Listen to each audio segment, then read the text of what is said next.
I want to go through the beliefs again tonight.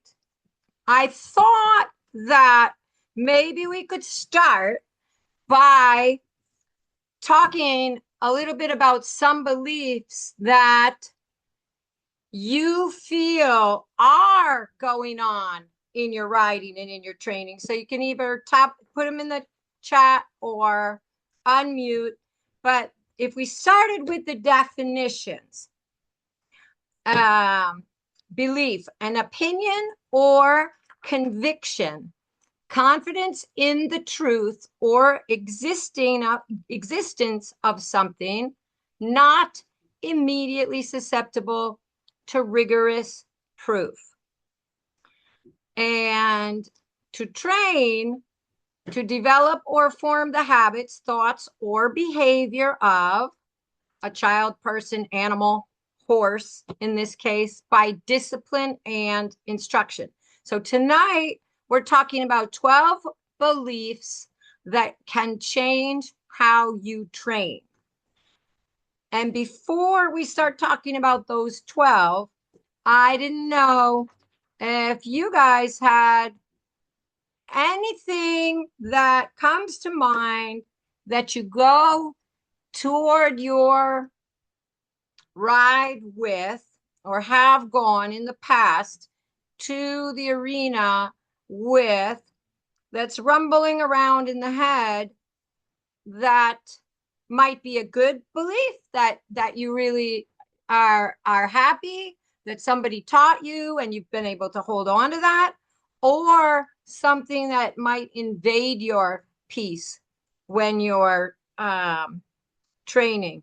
So if you have anything that comes to mind, throw it in the chat. And if not, we will get started with the 12 that I think are really important. And what we'll do is we'll kind of run down through them tonight fairly quickly, talk a little bit. If you have questions, feel free to jump in. And then over the next couple of weeks, we'll dive a little bit deeper into each one. And we can talk about why, how it just totally changes your ride when you can wrap your head around these ideas.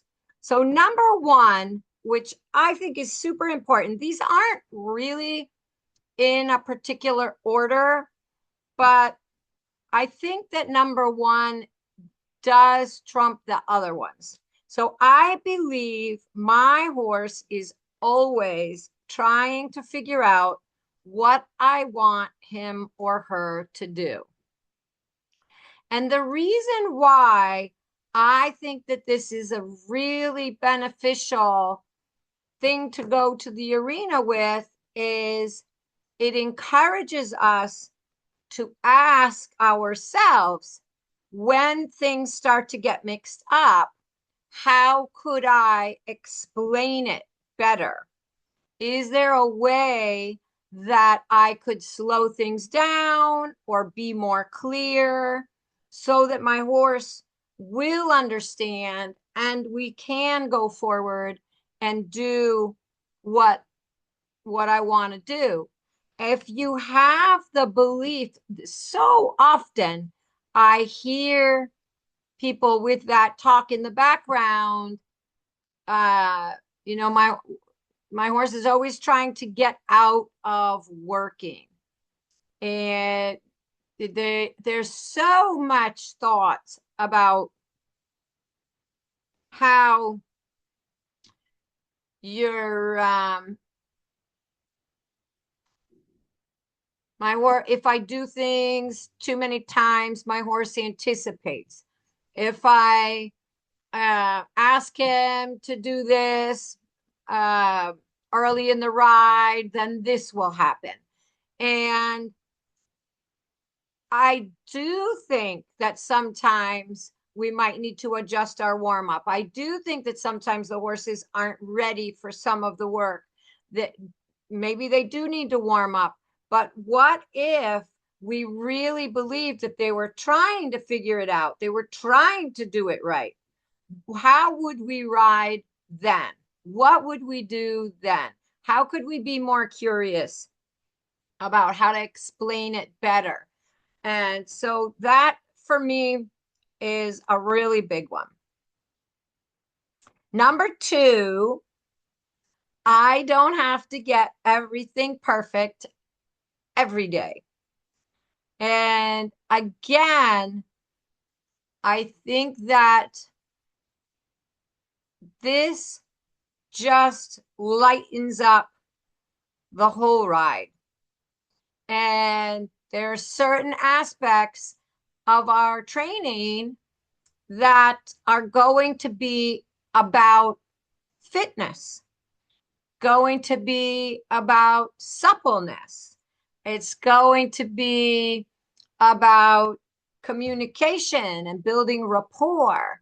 And if we put everything in that box where it needs to be perfect, we're going to lose some of those things. And I think, especially in dressage, where it's easy to get stuck thinking about the little details and end up on a movement, doing it too many times over and over again, or on that circle.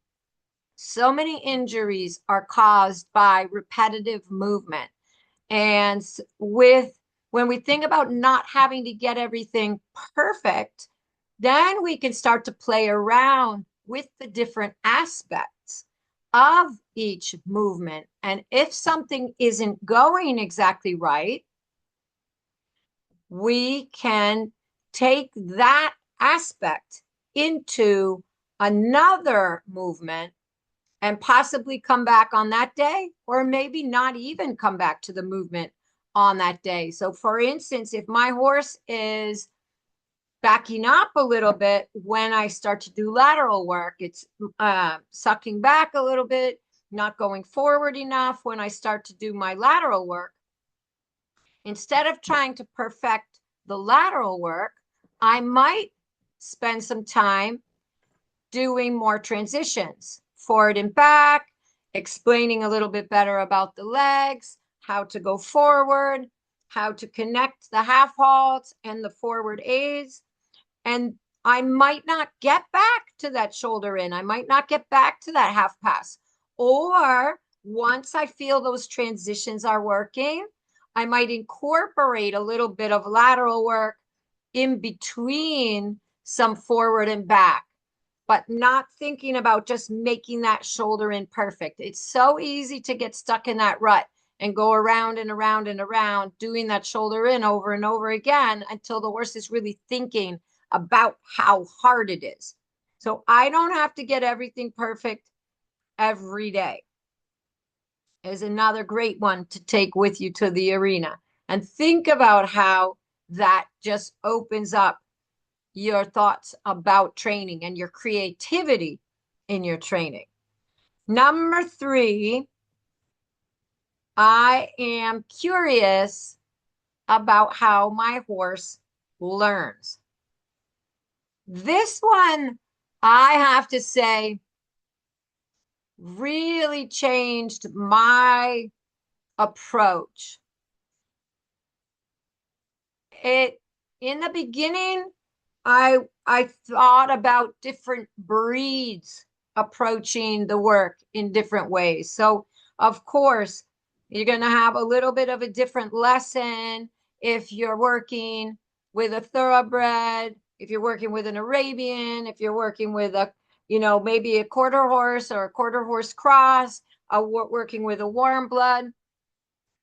Their conformation and their natural aptitudes are going to change how you train them. However, I also realize that different personalities are looking at the work in different ways, and they're learning in different ways. I have had several horses that would really crack me up And at an earlier time in my training, I wouldn't have understood this. But when they decided that they knew how to do something, they would really fight harder to do that thing. And if you misunderstood that, you would think that they were arguing with you, that they didn't want to do what you wanted to do. But I've had, for sure, a couple of my red mares were like this, and they would get their head wrapped around something that they really thought it was supposed to be this way. And when I would approach that movement, they would start doing it that way. And the more I tried to negotiate and change it up a little bit, the more they would fight for what they thought it was. And when I really realized that they were not arguing with me, they were not trying to do something bad, they were not actually trying to get out of work. They were actually putting more and more and more effort into what they thought I wanted. And I had to get better at explaining it. But when you get those guys on your side, and when you get them really fighting for the same thing that you want, then it's super fun. Then there's no limit to what you can do with a horse like that. But if I wasn't curious about how my horse learned, how my horse interprets things, how does it like to have the work approached or presented to them, every horse is a little bit different about that. And one of the fun things that we have is this stretching wall that Tristan had created. And of course, I had to have one, and it's Gloria's favorite thing in the world. But it's a wall that has a couple of little steps on it, and the horses will put their foot up on the wall, and then you can stretch them down, or you can stretch them to the right or to the left, and it really loosens up their back and their lower back and their shoulder.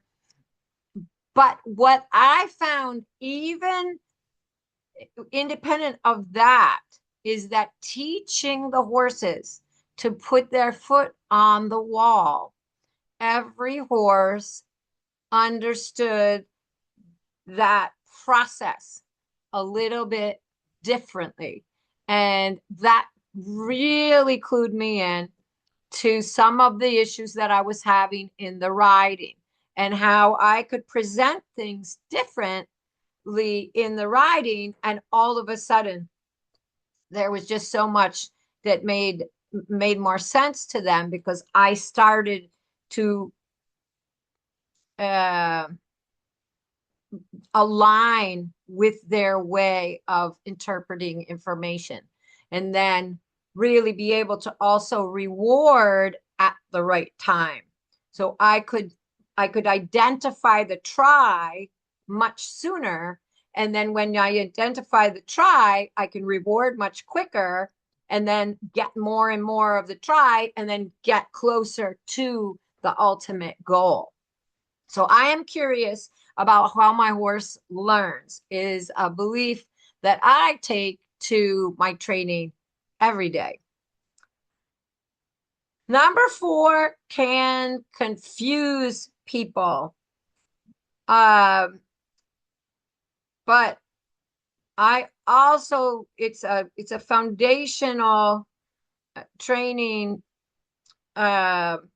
belief for me. Pressure creates change. Lack of pressure means stay the same. So I always want to be able to bring myself back to neutral. And neutral doesn't mean like a wet noodle or, floppy, but neutral means there's no active aid going on. And if I don't have an active aid, I don't want my horse just to fall out from underneath me. This is so important. This is what it means to have your horse in front of you. If you put your leg on, more energy happens, more forwardness happens. That's how we can build impulsion. If you take your leg off, your horse should not back up. It should not slow down. It should not look to be held and pushed. So pressure, meaning an aid, whether it's a turning aid, a waiting aid, a going aid, pressure means change. You need to do something different. Lack of pressure means stay the same. Don't fall out from underneath me. Don't throw the anchor out. And I need to teach my horse that every day. Some horses, it is nice that they are waiting for you. They're not like running around the place without any attention to you. But that's different. Waiting for you is different than that horse that you have to grip forward all the time. And a horse that you have to grip forward all the time needs to be taught to go on a very light leg. And a horse that is running around the place needs to be hugged with the leg and needs to go in a very sensitive way through the rein. It needs to have a very good comprehension of the rein. Otherwise, you end up having too much balance in your hands instead of having that your reins are an aid. If you've got a horse that runs, that gets too much on the hand, and you're not thinking pressure creates change, lack of pressure means stay the same, then when you try to give, the horse is chasing the reins, still getting heavy on the rein wherever the rein is. That rein is going to, they're looking for balance. They're not looking for what you're trying to tell them, whether that's steering or waiting. You need many more transitions on that horse that's running along. So pressure creates change. Lack of pressure means stay the same. If we think about that in life, it kind of cracks me up. I was thinking a little bit about how these beliefs apply to our lives and how we, when we're in our comfort zone, everything kind of stays the same. If something outside, something pressures us, then change is going to happen. So for the horse, it's a little bit the same. It doesn't mean that they don't want to be sensitive. It doesn't mean that they're trying to get out of working, but our training technique about that is what's going to build that rapport with us. How clear are we about it? What is the contact that we want? How much do we want them to be responsible? Okay. If you have any questions, feel free to throw it in the chat. Number 5, my horse can carry himself. This goes in many different directions, but similar to number 4. It's possible for us to get into the situation where we feel like if we take our leg off, that the horse is going to fall that way. If we give with the rein, the horse is going to run off.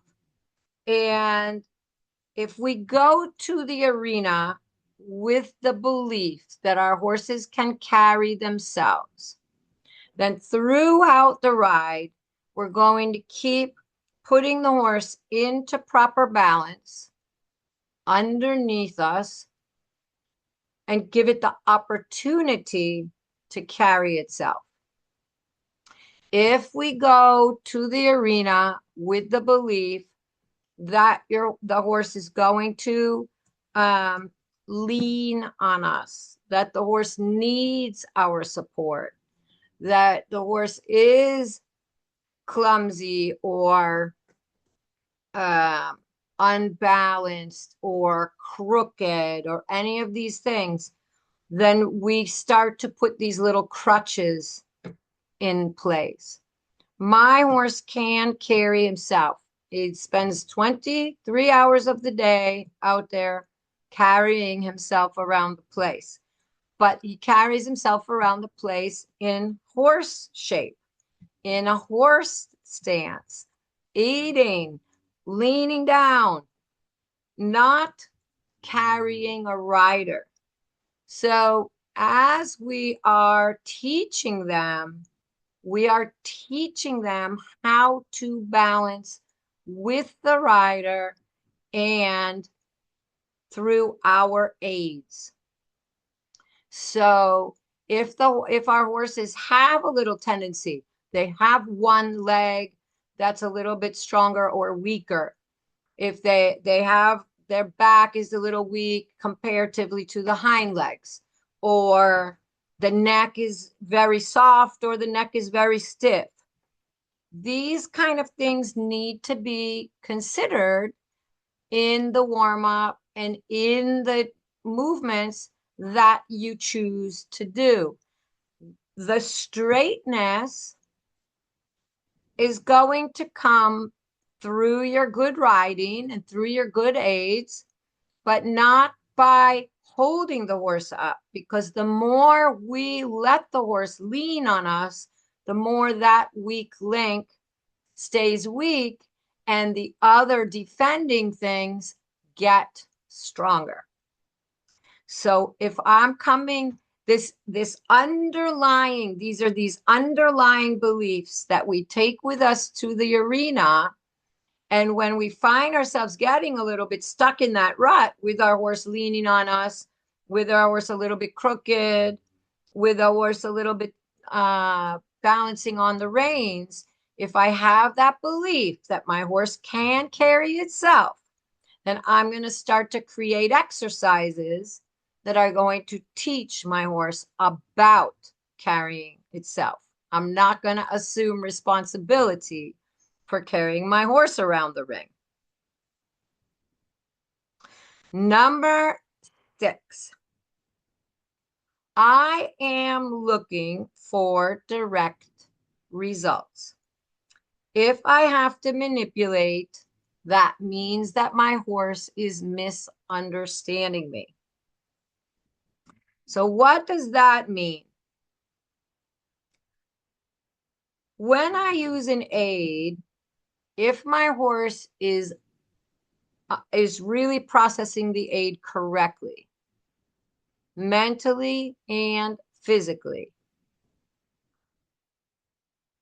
right away when they feel that aid, the right thing will start to happen in their body. If the horse is misunderstanding the aid,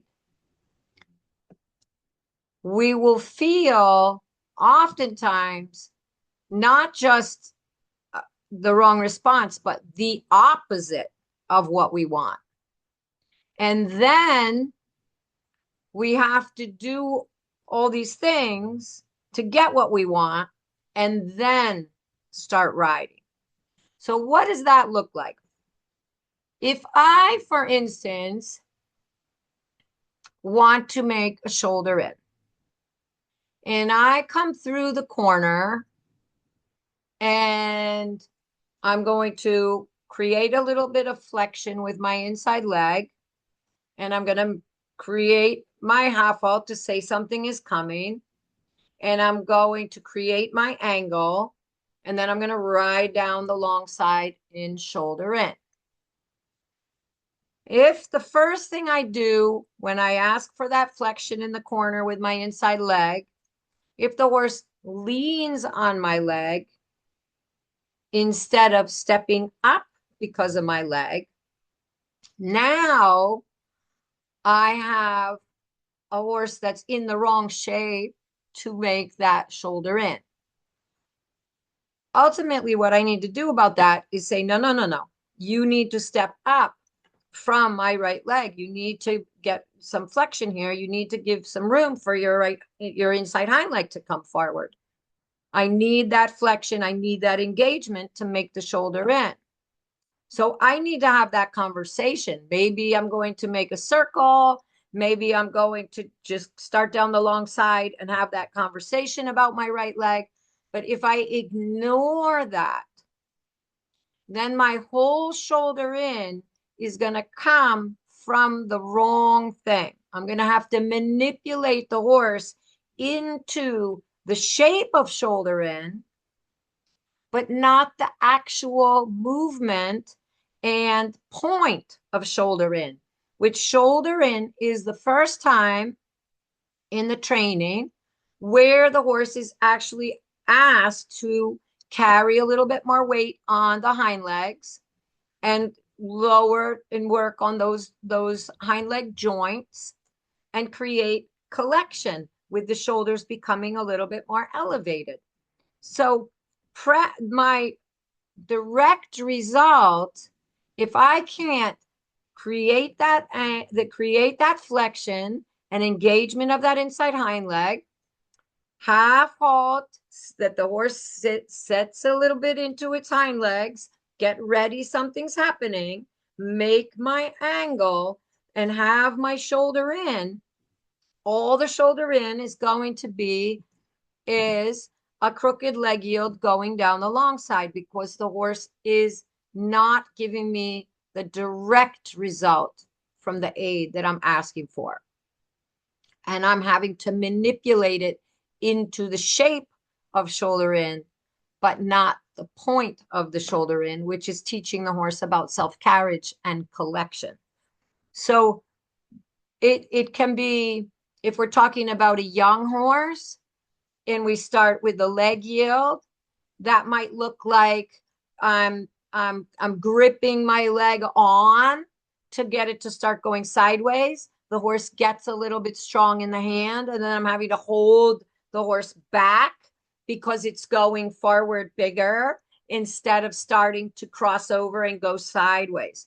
Direct results. That means that as we're training and we're putting those basics in our horses, that as we start to make the movements more difficult, if the horse starts to misunderstand, then we are going to come back to those basics again, where I'm really getting that clear understanding of the aid that I'm giving so that mentally and physically my horse can perform the movement that I want. It can be that they start to understand things mentally, but physically they don't have that top level capability yet, that coordination or that strength. So then we need to be thoughtful about how long we sustain certain movements, or maybe we slow things down a little bit, or we do shoulder 4 before we do shoulder in, those kind of things. Okay. But we don't want to be manipulating that feeling that I make a half halt and my horse runs into my hand, or I put my leg on and my horse goes slower. We constantly need to be training the horses that the legs, they get a little bit hot, they give flexion, they move away, they move more forward. That is an awesome question. When do you realize you're starting to manipulate? When you come with this belief in your riding to your training day, that is going to be running a little bit in your head. However, I think for all of us, that though it can sneak in on us, where we have that belief, I do this, my horse does that, then I do this, then my horse does that, and we're riding a little bit in a defensive way, I always tell people, go back to the basics. If you got in your car and the gas pedal didn't work, you would take it to the mechanic and you would fix that gas pedal.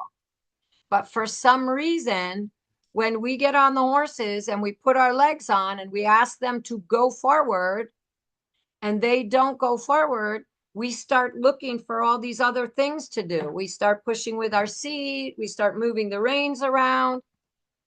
We don't teach them, just go off my leg.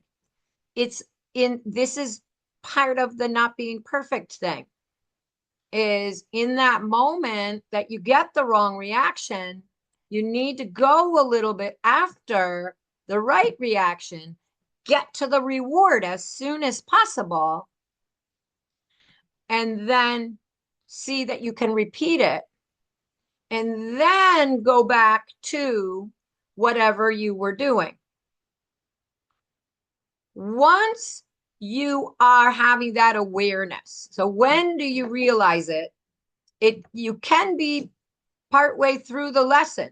You can be doing that shoulder in and getting to the end and having it feel really difficult, right? The end of the movement should feel easier than the beginning, not the other way around. So if the horse is honest on your aids, when my horse know, oh, we are doing shoulder in now, they take over and they do shoulder in. I don't have to hold and manipulate and squeeze and press every step of the way. Pressure creates change. Lack of pressure means stay the same. They stay in the shoulder in until I ask them to come out of it.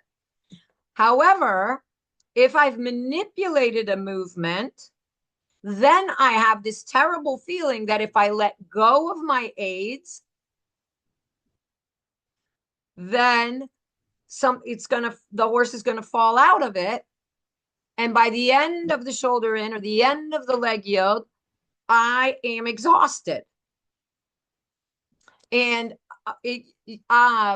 another reason why sometimes that we manipulate is because we don't want to make mistakes.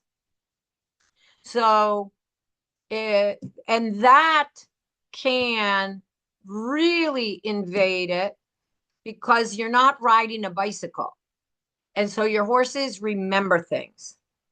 So if I have the feeling, like this mental worry, that if I take my inside leg off, my horse is going to fall off the track and not do the shoulder in properly. Or if I stop pushing, the lengthening is going to finish. Or if I don't, keep pulling his head to the inside, he's going to look to the outside. If I ride that way, then the horses set themselves up to make that true. So that fear of making a mistake does contribute to this manipulation thing. And I think once you realize it's a thing, you notice it much sooner, then it becomes a little bit frustrating because it starts getting your attention and disrupting flow for a little bit. And then you get in a very good habit later of resetting, going back on that circle, doing a couple transitions, making sure this works, making sure the going works, making sure the inside leg works, and then you start putting your figures back together again. This is what we do with the upper level horses. We're not running around there doing all the movements all the time. We are putting them back on our aids and creating those direct results. So when you put your leg in, you sit a little bit with your back and you make your half vault, that passage happens, right? If I put my leg on and my horse runs on the forehand and then I have to pull back and then I have to push because I want him to keep going, that's going to be a mess for that passage. right? So we're always checking in, these small check-ins. If I wanted you to do this, is it available? If I wanted you to do that, is it available?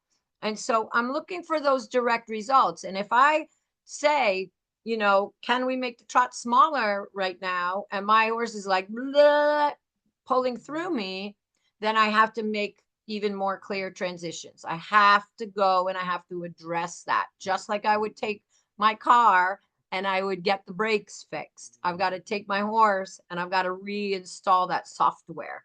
Okay. And I love that question. It's really good. Each ride, it might be interesting also to think about it in other aspects of life. Where do we kind of smooth things over because we don't want to have that conversation, or we don't want to ruffle those feathers. And that's sometimes what happens with the horses. Well, if I really tell him he has to half halt here, he's going to get angry. Well, you already let it go too long if you're having that feeling. So very good. I love that. 7, I can carry myself independently from my horse. So we had in the beginning, my horse can carry himself, number 5. And number 7, I can carry myself independently from my horse.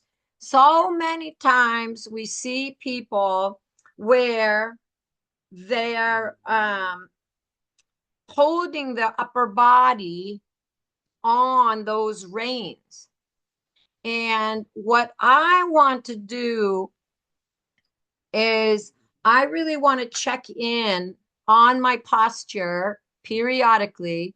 And I want to say right now, if I took my horse out from underneath me, would I be leaning to the right or to the left or forward or backward? Because as your horses are going forward, it's just like you jogging. You need to have a little bit of that energy going over the ground. You're going over the ground. So if you're hanging back at those reins, then your horse has to bully through the rein in order to go forward. And in the same way, if you're if you're leaning forward, then you're going to be gripping with that upper leg. You still might be pulling the rein a little bit backwards, but you're not holding yourself upright, independent. And all those joints are going to be nice and supple. Your ankle, your knee, your hips, that feeling that you can hold yourself independent from your horse, you're not getting stuck somewhere to your horse, is what's going to start to help you to have that awareness of those hips swinging and your knee and your ankle acting a little bit as shock absorbers. And in that same way, our shoulder blades are not attached to our backs. And so as we are moving with the horse, those shoulder blades are also sliding very gently on your back.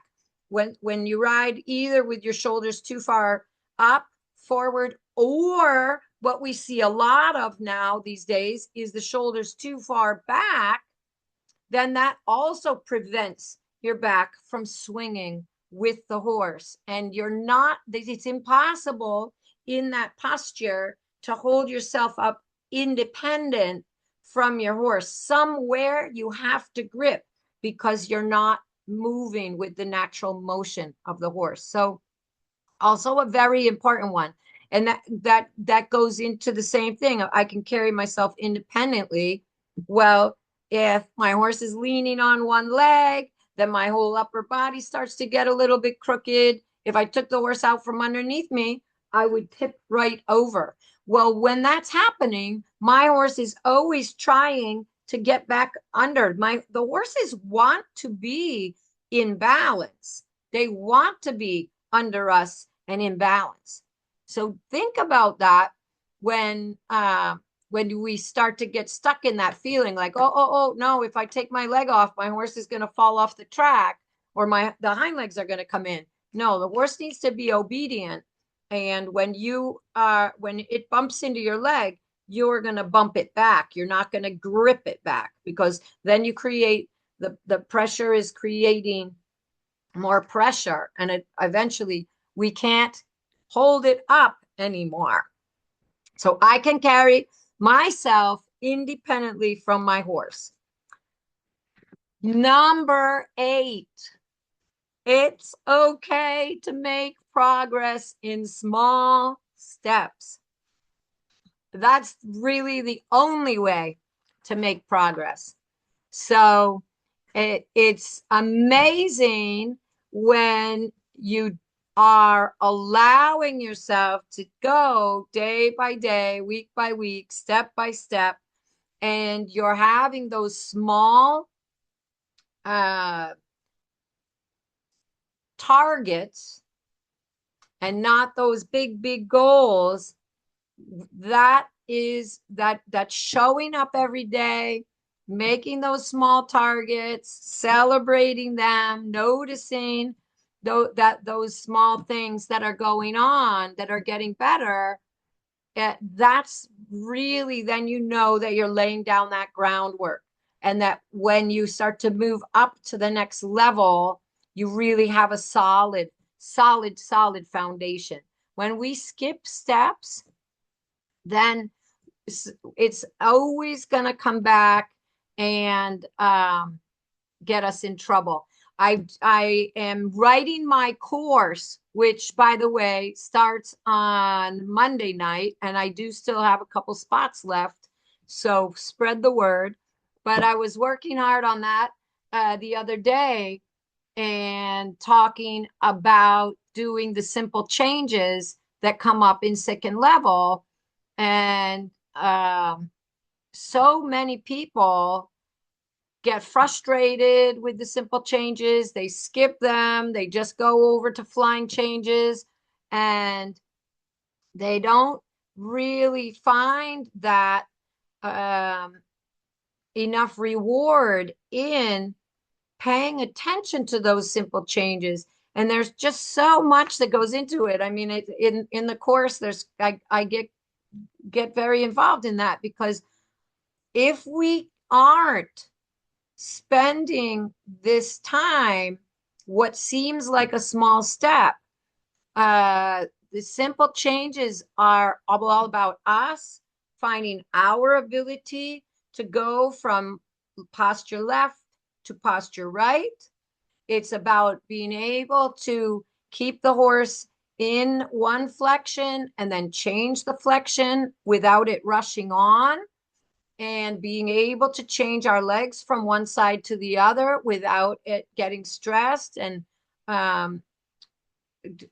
trotting out or picking up the wrong lead. There's so many things that go into it, that when you really teach your horse those things correctly, and we teach ourselves the skill of it, then the flying changes become much easier. And so I feel that allowing yourself to lay that groundwork, to lay that base, to take those small steps, to check in and make sure things are repeatable and really understood, is super important to building that rapport with your horse, and also having future success as you move up the levels. So it's okay to make progress in small steps. Number 9, if I lose relaxation, my horse loses the ability to learn. If we can remember that, it will make the progress so much faster. Think about it for ourselves. If I think about whether it's in school or even now trying to learn something new, if I start getting stressed about it, tomorrow I'm really not going to remember that much of the lesson.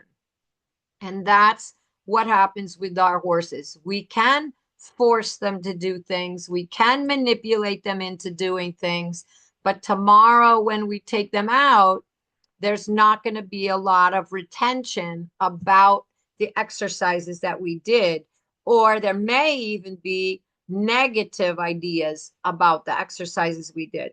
So we always want to come back to that relaxation. Relaxation is right there at the bottom of the pyramid. It's our basic.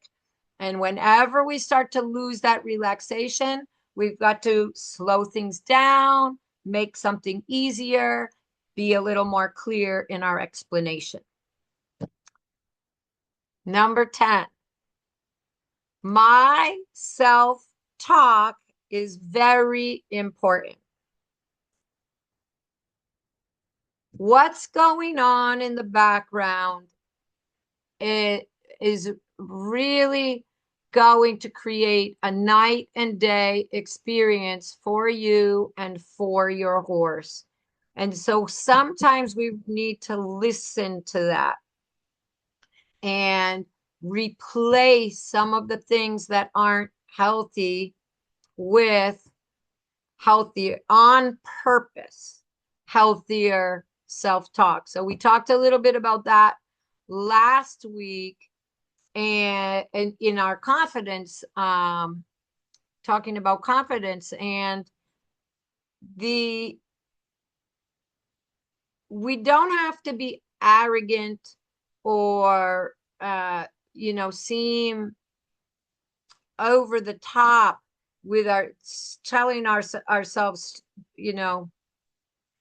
things that aren't true, or pompous things.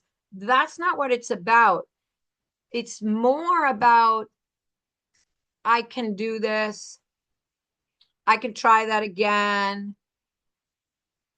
If I practice this, I'm going to get better at it.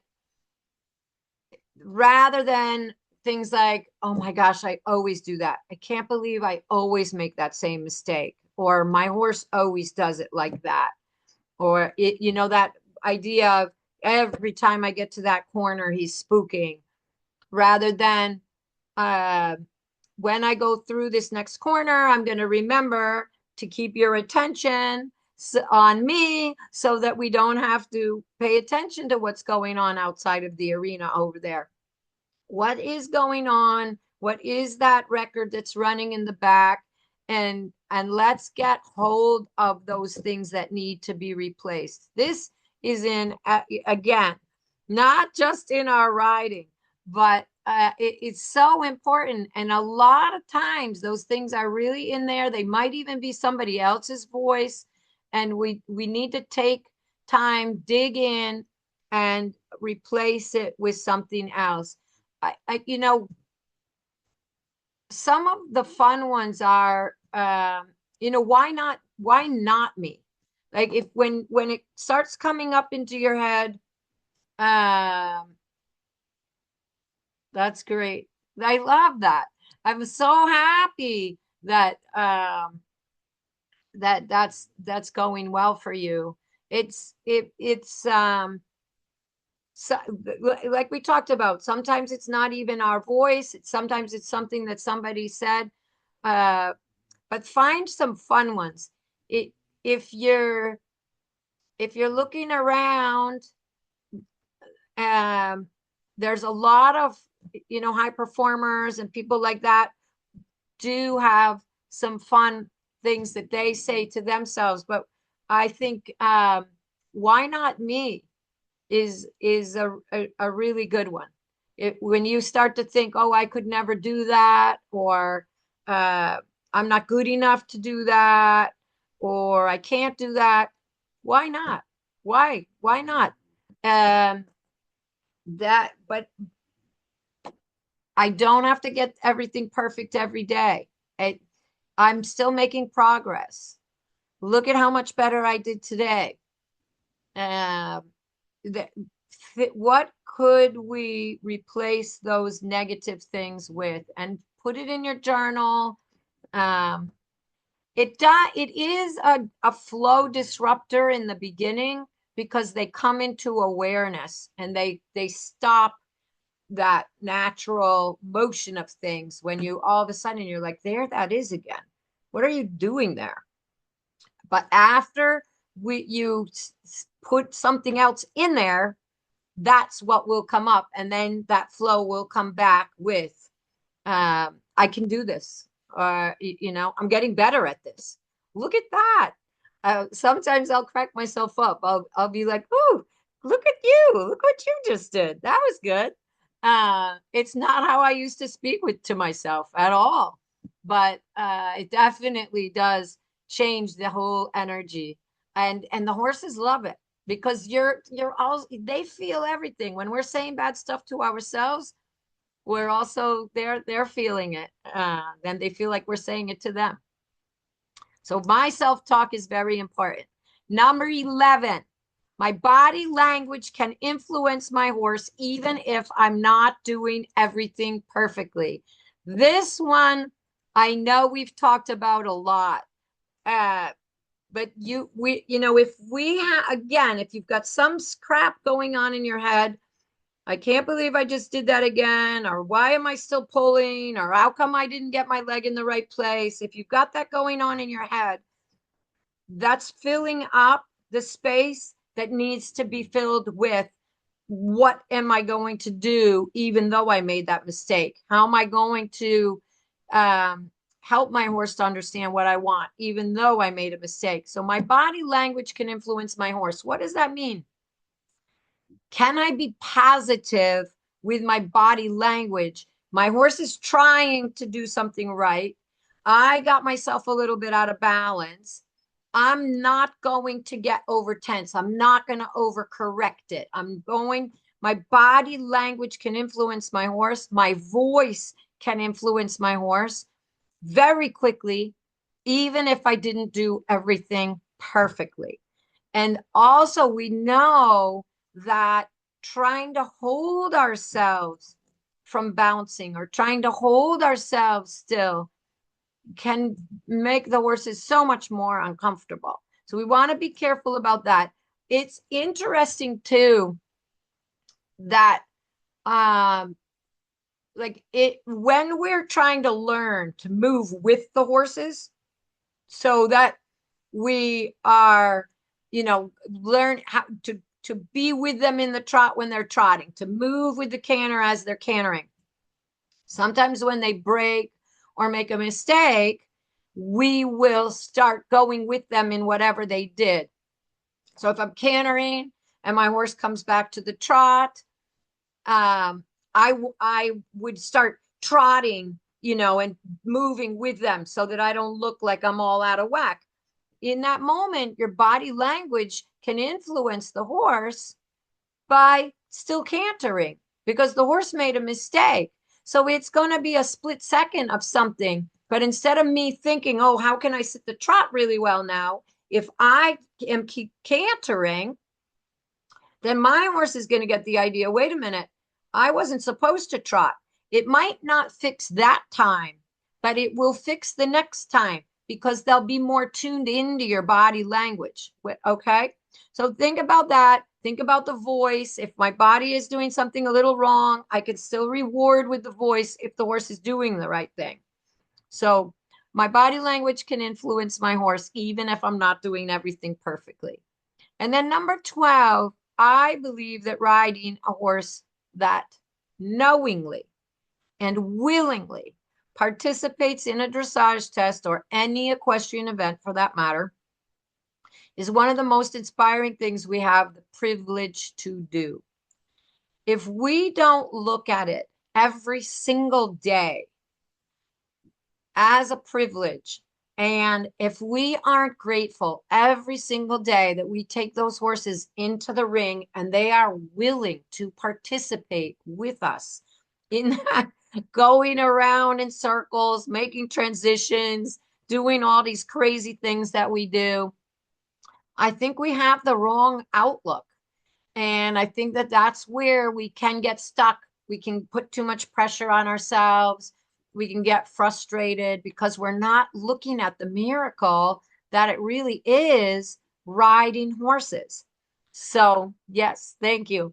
If we take that with us every day, every ride will be a good one.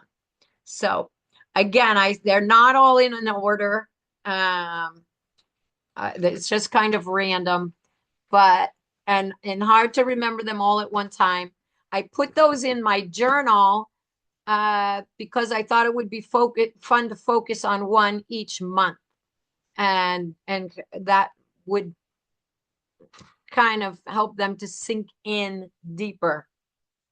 Some questions that you can ask yourself: which one of these is the easiest to embody on a daily basis? What does that mean to you when you are bringing it into the ride? Which is the most difficult one? And how does it show up in your riding? So I will send you the notes. Um, and then I always love to hear what you think of the those questions, or if you have any questions or comments about the beliefs, um, feel free to email them. Thanks, you guys. Thanks so much for showing up. Have a great night.